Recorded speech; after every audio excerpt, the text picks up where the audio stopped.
সামাজিক যোগাযোগ মাধ্যমে মিথ্যাচার, ভাইরাল, বিভ্রান্তি, পূজা, অসন্ত সংকট আর ন্যায্যতারিত্বের যেভাবে নাইকা থাকে তাদের দল থাকতে পারি তাই এছাড়া শুধু আপনারা না অনেকেরই একই অবস্থা। সেটার জন্য তো আপনার মধ্যে লিখতে পারেন আপনাদের অনেকে আপনার মোবাইলের কাছে খারাপ করতে পারেন তোমার খারাপ না আমরা কিন্তু তাদের কিন্তু প্রক্রিয়া সত্যগুলো জানার চেষ্টা করি যেমন আপনাদের রিপোর্টটা করলাম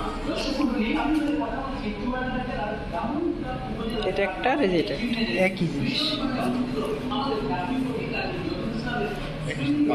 খালি কালার কথা। আগে এই মাটি নির্মাণ করেছিলেন তখন আত্মবিশ্বাস পরবর্তীতে তার সন্তান সবসময় বিশ্বাস এই বাড়িতে বসবাস করে। এটা একটা আর এটা একটা কার্ডটা দেন।